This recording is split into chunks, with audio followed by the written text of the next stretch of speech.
जय बोलो चौबीसों भगवान की जय बोलो अनंतानंत सिद्ध परमेष्टि भगवान की जय बोलो चारित्र चक्रवर्ती आचार्य शांति सागर मुनि महाराज की जय बोलो आचार्य विद्यानंद मुनि महाराज की जय बोलो धीर सेन मुनि महाराज की जय बोलो अरिका श्रुतमती माता जी की जय बोलो अरिका भरतमती माता जी की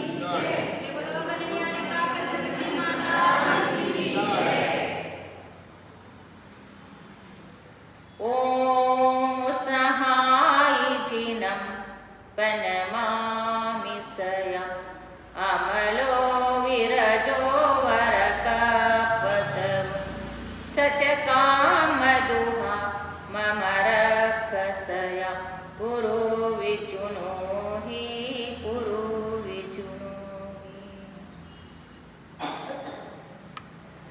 महानुभाव, आज का विषय है षोडश भावना में 10वां नंबर का भावना अरहत भक्ति भावना।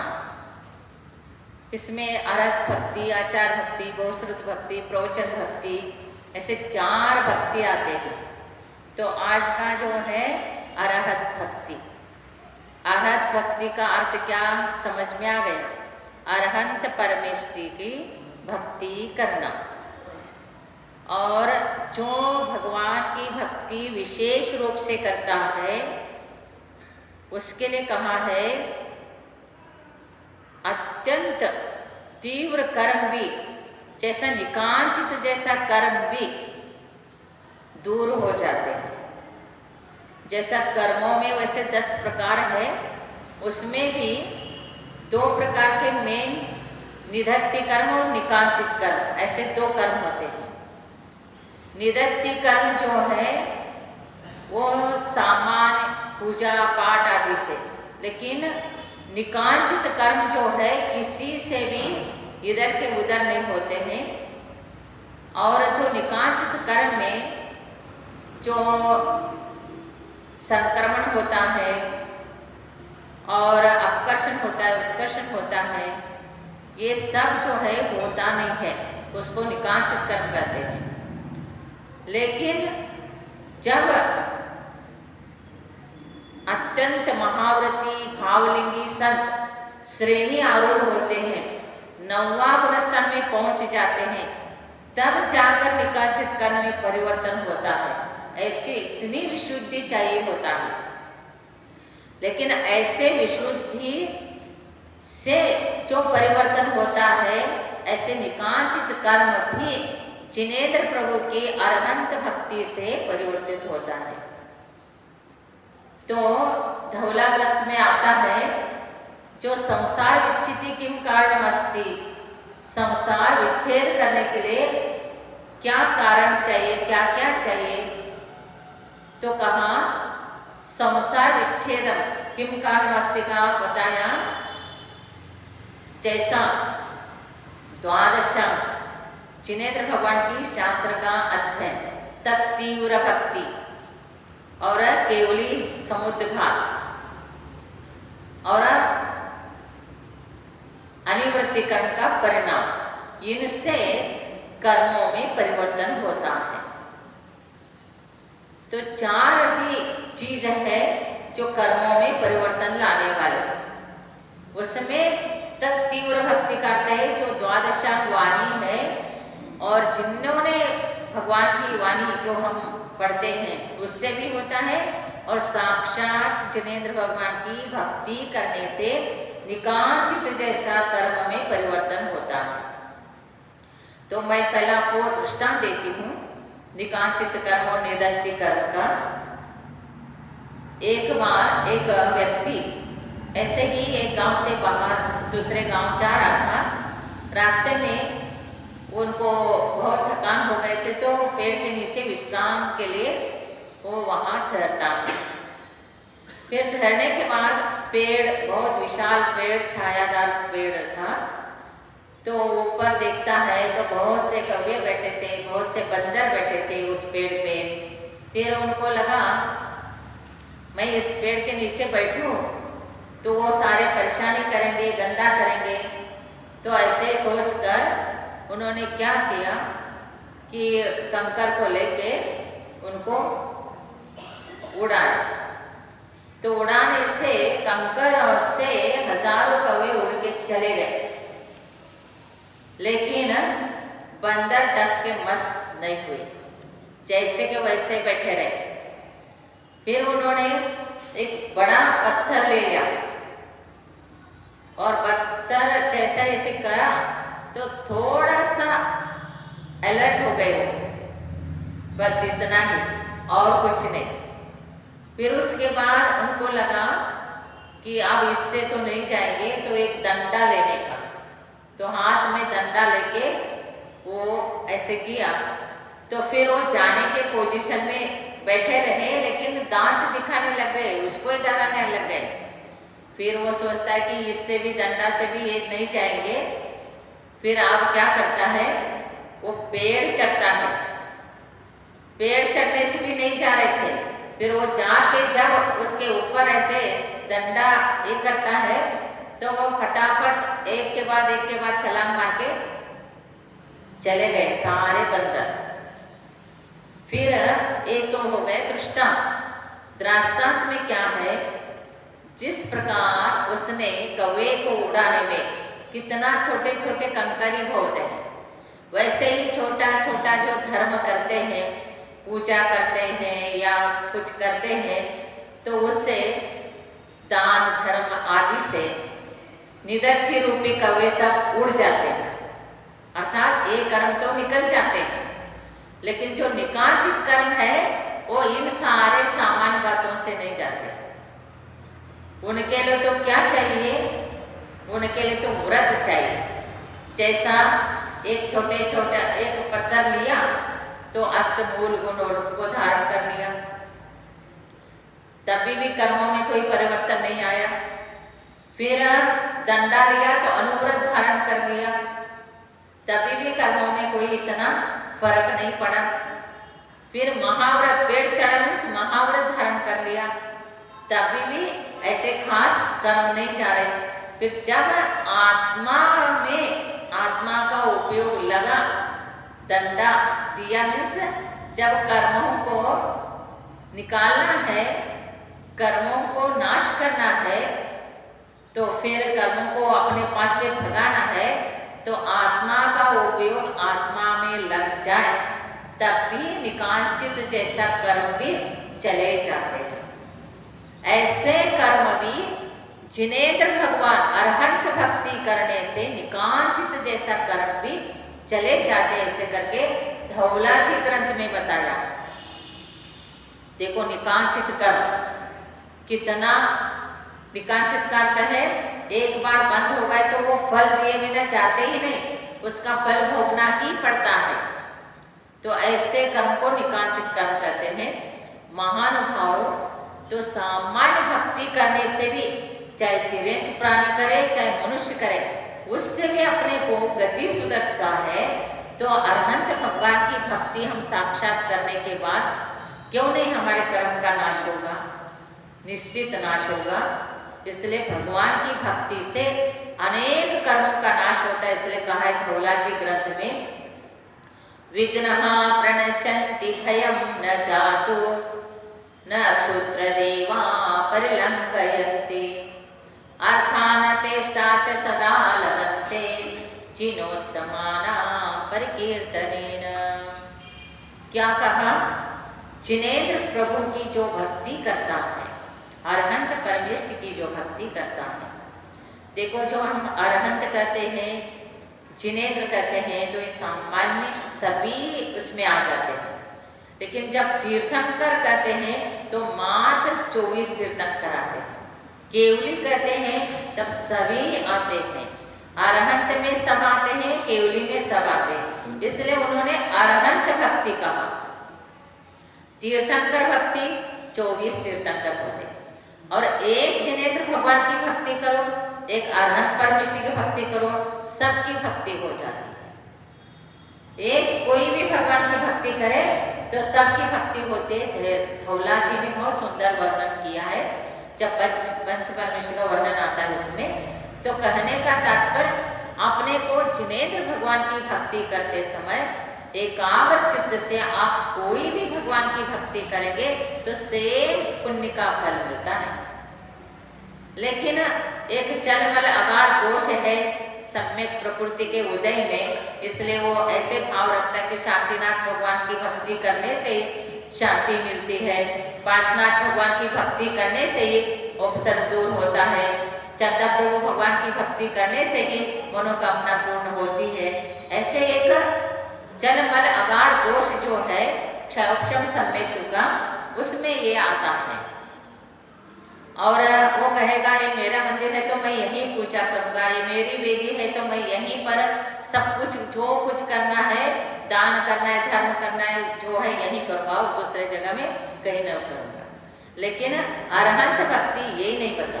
अरहंत भक्ति बोलते तुम जिनेंद्र भगवान की भक्ति कर रहे हैं तो तुम कहीं भी भगवान की प्रभु की भक्ति करोगे और कोई एक भी भगवान की भक्ति करोगे तो सब पुण्य का फल आपको सेम मिलता है। तो ऐसे अरहंत परमिष्टि के भक्ति से विघ्नः प्रणश्यन्ति, सारे विघ्न निकल जाते हैं, कोई विघ्न नहीं आता है। और कोई भी आपको कष्ट लग रहा है, कोई तकलीफ हो रहा है, कोई दुस्सपन पड़ा है, कोई भी ऐसे लगा तो तत्काल आप आके प्रातः काल आके जिनेंद्र प्रभु की पूजा करिए, भक्ति करिए और निश्चित रूप से उस भगवान की आराधना करने से वो सब कर्म ढीला पड़ जाता है। और ऐसे ऐसे कर्म फल उदय में आने वाला भी पुण्य रूप फल दे के जाता है। इसलिए श्रावकों को कंपल्सरी कहा है देव पूजा, गुरु उपासना, स्वाध्याय, संयम, तप, दान, ये निश्चित करना है, क्योंकि श्रावक इन 6 क्रिया करके कितना पुण्य का अर्जन करता है। और पुण्य का अर्जन जो करेगा तो निश्चित उसके जीवन में जितने आरंभ आदि क्रिया से पाप होता है, व्यापार आदि में पाप होता है, वो सभी 6 क्रिया से धुल जाता है, दोष दूर हो जाता है। ये नहीं कि एक घर में एक पत्नी करती है तो मेरी पत्नी ही करने दो, सब कुछ है ठीक है, मैं तो कुछ नहीं करता हूँ, उनको जाने दो, करने दो। लेकिन आपको भी करना होगा, क्योंकि आपके परिणाम से आपका कर्म का निर्जन होगा, उनके परिणाम से उनका कर्म का निर्जन होगा। वो पत्नी खाती है, वो खाती है तो मैं नहीं खाना खाऊंगा, ऐसे नहीं बोलते हैं ना, कोई बोलते हैं ऐसे? नहीं बोलते। और किसी ने एक ने दान कर दिया तो उसने दान कर दिया, हम लोग सब एक है ऐसे कह के, वो एक ने दान कर दिया तो दूसरे नहीं करेगा, क्योंकि उसने कर दिया। उस दान के टाइम में तो उसका याद आती है। और कोई कार्ड देने आया, कोई बुलावा, शादी के लिए बुलाया, मेरे को नहीं बुलाया, मैं नहीं जाता हूँ, वहाँ पर क्यों 2 हो गए, वहाँ पर क्यों 3 हो गए। तो कहने का तात्पर्य ऐसे जो होता है ये हमारे संसार में ये नहीं होना चाहिए, ऐसे भाव नहीं रहना चाहिए। सभी को ऐसे कहना चाहिए कि मेरा पति यदि अपने हाथ से दान कर रहा है, अपने हाथ से पूजा कर रहा है, अपने हाथ से कलशों से अभिषेक कर रहा है, तो एटलीस्ट मैं देख तो सकती हूँ। और पति अभिषेक करे, पत्नी देखे और पति पत्नी को गंधोदक दे तो और विशेष पुण्य का बंध होता है। लेकिन कितने पति लोग आते हैं, बहुत कम लोग आते हैं। और अभिषेक, पूजा पाठ, जिनेंद्र प्रभु की भक्ति करने में आगे से आगे कौन बढ़ता है? स्त्रियां बढ़ती हैं। आप मत नाराज होना, आप भी करते हैं, आपका भी 50% इसमें हाथ रख, लेकिन स्वयं करने में जो है पुण्य का बंध वो विशेष होता है, क्योंकि उसमें भाव में निर्मलता आती है। आप देखिए प्रातः काल आके भगवान की भक्ति करोगे तो आपको कितना भाव विशेष निर्मल होगा। आपको क्या बताऊं, ऐसे ऐसे भक्ति करते थे। अयोध्या नगरी में एक सुरेंद्र दत्त नाम का सेठ था, उनका बहुत बड़ा अच्छा हिस्ट्री है, मैं कभी बताऊंगी, लेकिन सिर्फ एक उदाहरण दे रही हूँ। वो सुरेंद्र दत्त सेठ था, 32 करोड़ दिनार का वो मालिक था। 32 करोड़ दिनार बोले तो सोने का सिक्का, 32 करोड़ सोने का सिक्का का वो इतना धनी था। और वो रोज मंदिर में दर्शन के लिए आते और अष्टमी के दिन, चतुर्दशी के दिन और अष्टानी का दिन चतुर्मास में रोज वो इतने 8 दिनार, 16 दिनार, 32 दिनार, 64 दिनार, ऐसे उस प्रकार से अष्टमी के दिन 8, चतुर्दशी के दिन 16, ऐसे सोने का नाण्य, दिनार का अर्थ क्या है? सोने का नाण्य रखे वो दर्शन करता था। कितना अर्थ भक्ति होगी बताओ।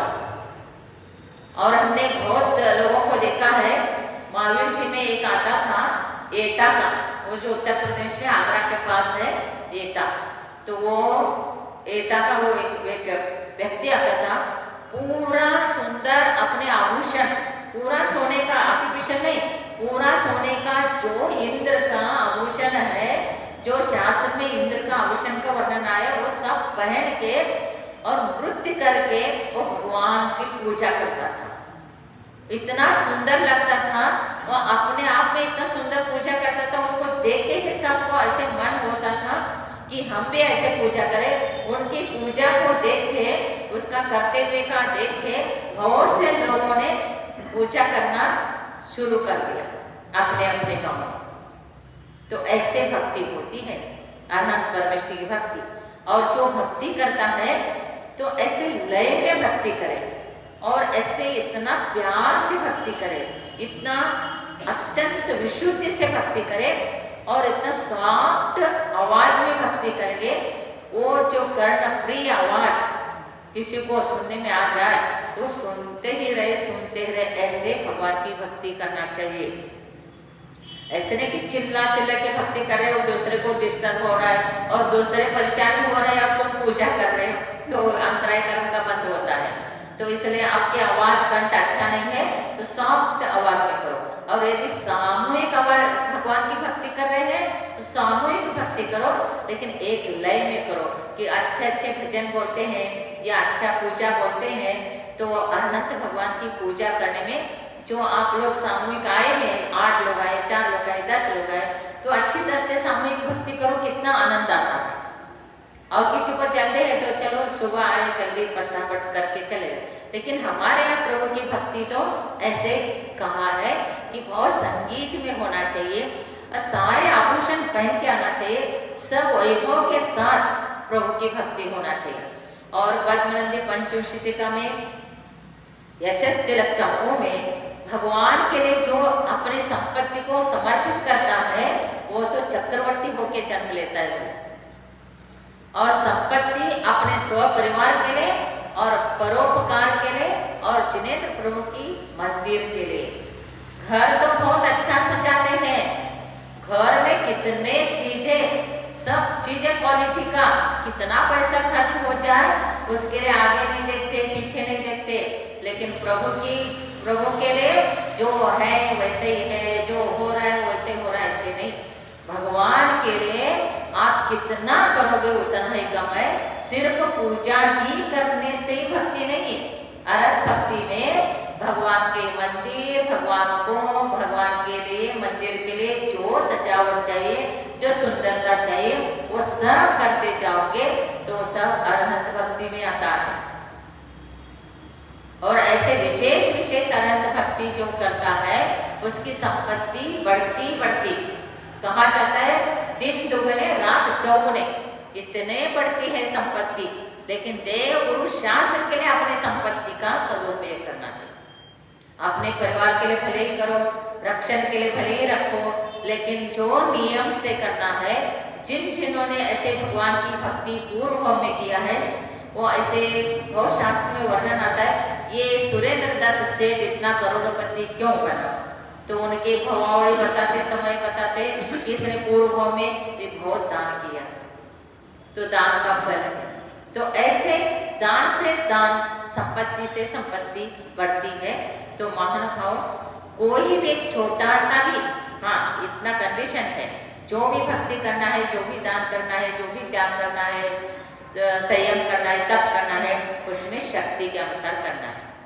आपके पास शक्ति है और आपके पास संपत्ति है तो अच्छी तरह से दान करो, अच्छी तरह से प्रभु के लिए सामग्री लेके आओ। ये नहीं कि भगवान की भक्ति करने आ रहे हैं, ये तो पंडित को जाएगा, ये ऐसे क्या है, चलो थोड़ा खराब हुआ तो भी चलता है, ऐसे वैसे चावल लेके आना, ऐसे वैसे केला लेके आना, फल लेके आना, और क्या है कैसे भी फूल, हमारे यहाँ बताया फूल सिर्फ सुगंध हो, कीमती का हो, गुलाब का फूल है, कमल का फूल है, चंपा का फूल है, ऐसे ऐसे फूलों को लाना है। और नहीं हो तो कोई बात नहीं, लेकिन कोई भी लाके जिसके अंदर सुगंध नहीं है ऐसे फूलों को नहीं चढ़ाना है। और फिर ऐसे खराब हुआ है, आप स्वयं नहीं खाते हैं तो उसको प्रभु के लिए भी चढ़ाने के लिए नहीं लाना। अच्छे से अच्छा चावल भगवान के लिए लेके आना, और आपके खाने के लिए कोई भी चीज़ खाओ, भले कितना सस्ता खाओ, कीमती का खाओ, मना नहीं, लेकिन प्रभु के लिए ऐसे चावल चढ़ाना चाहिए कि देख के मन खुश होना, उनका अष्ट द्रव्य को देख के मन खुश होना चाहिए। और इतना सा अक्षता चढ़ाया और इतना सा फूल चढ़ाया और सारे फूल से भरा दिया और फूल निकाला तो इतना ही चावल और इतना ही चटकनी। वो ऐसे नहीं, प्रभु की भक्ति ऐसे नहीं की जाती है। प्रभु की भक्ति तो मनपूर्वक थाली भर के लाके भगवान की भक्ति करनी चाहिए। और खाने के लिए तो अच्छा वस्तु चाहिए, और भगवान के लिए ये आराध भक्ति नहीं होती है। आराध भक्ति में तो सब कुछ आता है। अपने प्रभु की भक्ति करने के लिए व्यवस्थित, जैसा आप सोले का कपड़ा पहन के आहार देते हैं तो यूनिफॉर्म होता है, तो यूनिफॉर्म से आना चाहिए मंदिर के लिए। कोई भी कपड़ा पहन के नहीं, मंदिर आ रहे तो सिर्फ मंदिर ही आ रहे, मंदिर के बाद आप घर में जा रहे तो भले ही चेंज कर दो, जो पहनना है पहनो। तो ऐसे जब पहन के आते हैं तो आपका भाव, आपको देख के दूसरे का मन भी होता है कि हम भी मंदिर जाए, हम भी ऐसे पूजा करें, हम भी ऐसे ड्रेस ले। द्रव्य पूजा का यही मेन अर्थ है, स्वयं भी करें और दूसरे के लिए भी उसका भाव बने। तो ये है, तो इसलिए कहा है कि मुद्रा सर्वत्र मान्य सत, निर्मुद्रा नहीं वो मान्य थे। जो भी मुद्रा में चाहता है, सफेद का साड़ी पहना है तो मैं तुरंत समझती हूँ कि आज अष्टमी है, इसलिए लोग सफेद साड़ी पहनते हैं। और वो मुद्रा बताता है ये सौले में है, ये चौका के लिए खड़ी है। और ये मंदिर जा रहे, इतना सुंदर द्रव्य लेके, ऐसे अच्छे कपड़े पहन के, अच्छे सब। बहुत से लोग, बुरा मत मानना, लेकिन बहुत से लोग न बिंदी लगाते हैं, न चूड़ी पहनते हैं, न कुछ पहनते हैं। अरे आप चूड़ीदार भी पहन के आते हैं तो मंदिर के लिए मत आओ ना। आपको जैसा चाहिए वैसा मंदिर के लिए, एक बार पूजा के लिए, तो एक बार भगवान की भक्ति के लिए तो आप आ रहे हैं तो व्यवस्थित आप वस्त्र अलंकार में आओ, तो उसका भाव देखो, उसका निर्मलता देखो। मैं कह रही हूँ इसलिए नहीं, आप प्रैक्टिकल में करके उसका अनुभव करो। दूसरे को भी अच्छा लगना चाहिए, स्वयं को भी अच्छा लगना चाहिए। ऐसे ड्रेस पहनना चाहिए। तो ऐसे ड्रेस पहन के मंदिर आते हैं, तरीके से आते हैं। हमारे यहाँ आपको एक बार बताया भी था, पल्ला लेके कोई भी तिलक लगाते हैं तो ऐसे हाथ रखते। उत्तर भारत में एक प्रथा है, वहाँ पर टोपी नहीं पहनते हैं तो भी वो ऐसे रख देंगे।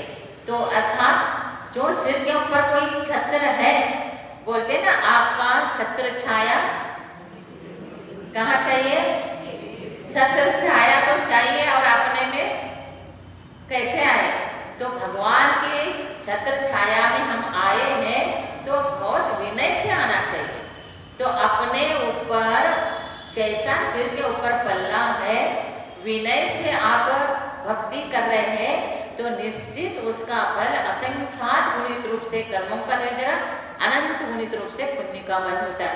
आपको घंटा भर करने के लिए नहीं कहा है, आपको आधा घंटा ही पूजा करके जाने तो जाओ, और आपके पास कितना टाइम हो निराकुलता से उतना ही करो, लेकिन प्रॉपर करो, तरीके से करो। और आपके पास नहीं है तो नो प्रॉब्लम, आपके पास नहीं है ऐसे तो है ही नहीं, सब कुछ है। तो जैसा शादी में जाते हैं तो किस प्रकार जाते हैं, शादी के लिए तो कैसे जाते हैं, कोई मेहमान आ रहे तो कैसे रहते हैं। तो फिर भगवान के लिए क्यों ऐसे, तीन लोक के नाथ की भक्ति करनी है तो आपको एक तरीके से आना होगा, तरीके से पूजा करना होगा। और जो सामग्री लेते हैं कम लाओ लेकिन अच्छा लाओ। और बहुत अच्छा चीज़ को आप चढ़ा के पूजा करो तो उसका फल बहुत अच्छा रहता है।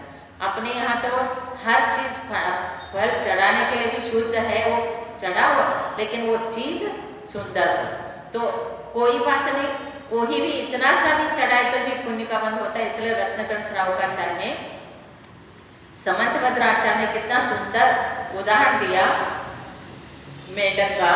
तो मेढक कैसे जाता है, क्या कहा है, अरहत चरण सपर्याय महानुभाव महात्मना नवदत्तम भेक प्रमोद चर्या। कितना सुंदर बताया, अरहत चरण पर्या। जो मेंढक है वो भी क्या, राजगृह नगर में एक नागदत्त से एक सेठ था और उसकी पत्नी का नाम नागदत्ती। तो उनके जो नागदत्त था वो बहुत ज़्यादा क्रोधी अहंकारी था, फिर भी वो धर्म वगैरह करता था। और एक दिन हुआ था, वो जब सामायिक करता था तो नेम लेके किया, प्रतिज्ञा कर लिया उसने। क्या प्रतिज्ञा किया कि जब तक इस आरती में घी है तब तक मैं सामायिक बैठूं। आरती में घी डाला, सामायिक बैठा और घी खत्म होने ही वाला था। थोड़ा सा पत्नी पति का पटता नहीं था तो पत्नी ने क्या करते, चुपचाप बैठने दो इसको, फिर और घी डाल दिया उसमें, घी डाला, फिर वो घी खत्म ही नहीं हो रहा है तो उसको सामायिक करना ही पड़ेगा, करता ही रहे करता रहा। उसको तो वैसे ही पहला ही वो बहुत क्रोधी था, अहंकारी मानी ऐसे था ही वो। प्यास लग गया, तरसता गया, फिर उस टाइम में उसको एक आयु का बंध हो गया, तिरेंच आयु का बंध हो गया उसको। फिर उसके बाद वो तिरेंच भी बना तो कहाँ बना, और वहीं पर बना उसके कुआं में, और बन के वो क्या बना, मेंढक बना। फिर वो जब पत्नी पानी लेने जाती तो बाल्टी में आता, बाल्टी में आके उसके ऊपर ही छलांग मारता। हर टाइम में ऐसे ही करता था, रोज रोज ऐसे करने लगे। तो उसने एक बार मुनिराज से, अवधि ज्ञानी मुनि थे, उनको पूछने के लिए गई। वो बोले कि मैं रोज ही इनको ये मेंढक को निकालती हूँ और फिर भी मेरे ऊपर ही छलांग मार के आता है। तब मुनिराज ने बोला ऐसे ऐसे इसके तिरेंच आयु का बंध हुआ था, वो तेरा पति का जीव है, वो पति का जीव है कहते ही वो खुश हो के उसको अपने जो उसके घर के पीछे सरोवर वो कमल सब था वहाँ पर छोड़ दिया, प्यार से उसको रखने लगे।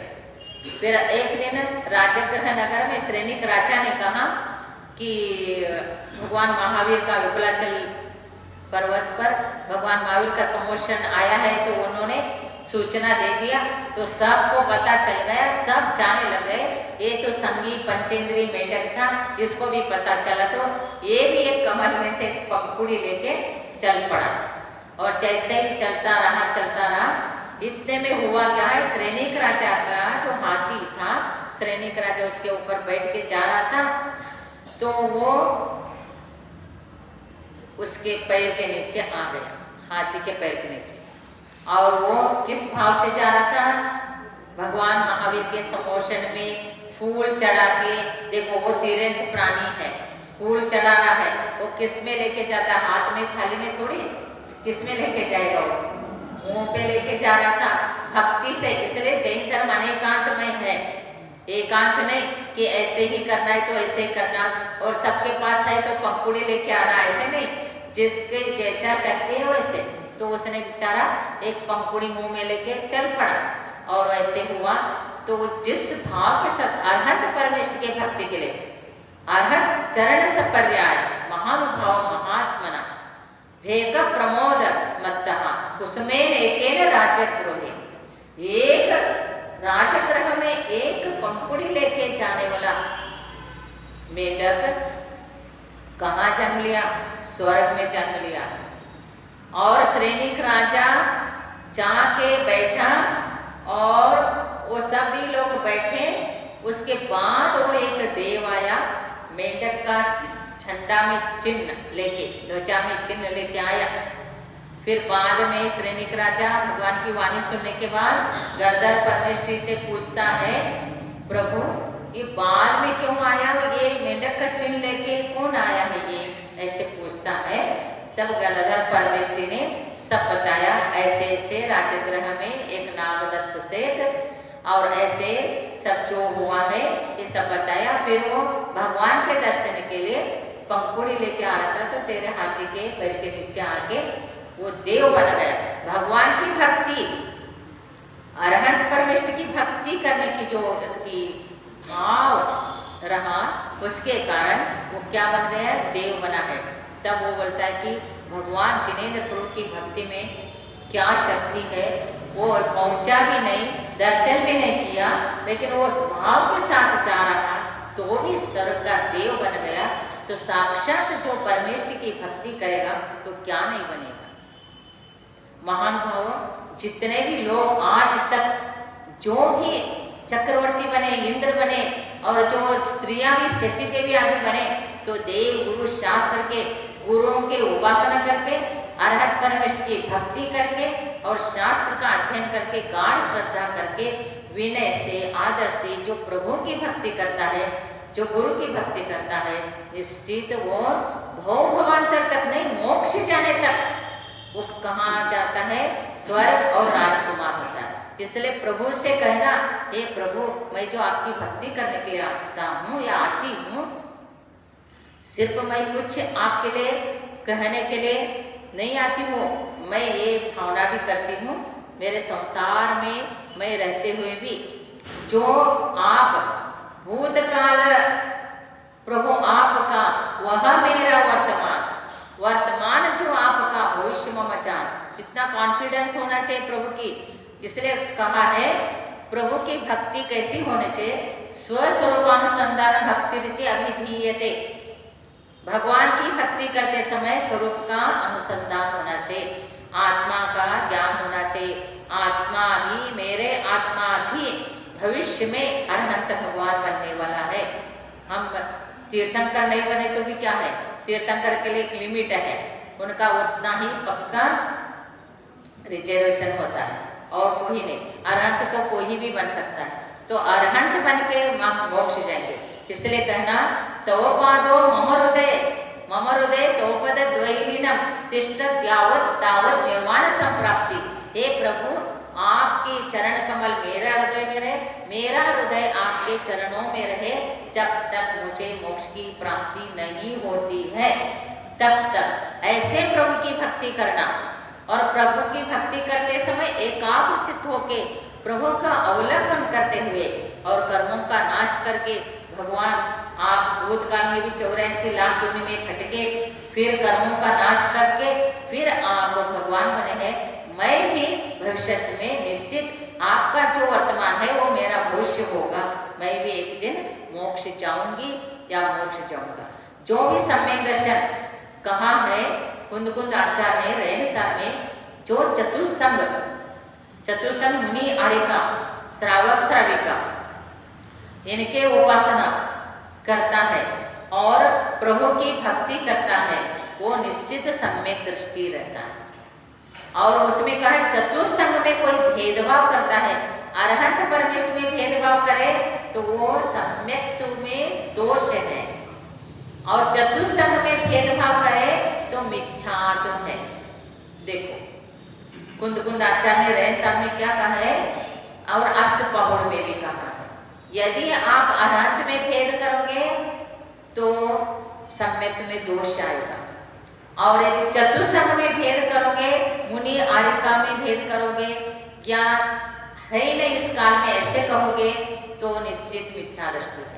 इसलिए कुंद कुंद आचार्य के द्वारा रचित अष्टपहुड़ ग्रंथ आप पढ़िए, रहनसार आप पढ़िए, शास्त्र का अध्ययन करिए। कोई भी जिनेंद्र भगवान की वाणी को पढ़ाता है तो संयमी महाव्रती तपस्वी के द्वारा ही सुनिए। अव्रती श्रावक के सुन के गुरु के अविनय, भगवान के अविनय मत करिए। क्योंकि भगवान की जो भक्ति है ये महान भक्ति होता है और इस काल में तरन तारण देवगुरु शास्त्री है। इसलिए इस प्रकार पूजा पाठ करके अरहंत भक्ति जो हमारा 10वां भावना षोडशकांड भावना का अरहंत भक्ति का फल, इसके बारे में बहुत उदाहरण प्रथमा योग में है, लेकिन इसी उदाहरण से आप समझकर अपने वीतराम प्रभु की भक्ति अच्छी तरह से आनंद मंगल से करते जाइए। कल से एक व्यवस्थित आकर पूजा पाठ करते जाइए। भगवान की भक्ति के लिए साड़ी भी ऐसे करें, क्योंकि हमारे यहाँ बताया है मंत्र जाप पुस्तक में जो भगवान की भक्ति करना है, मंत्र जाप करना है तो काला वस्त्र मंदिर के लिए यूज नहीं करना।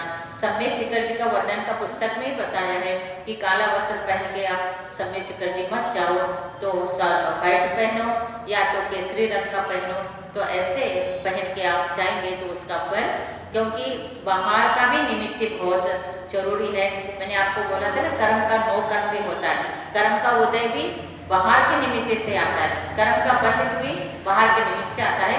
इसलिए हम बाहर का वातावरण सुंदर करेंगे तो हमारा मन निर्मल होगा, हम निश्चित पुण्य का अर्जन करें।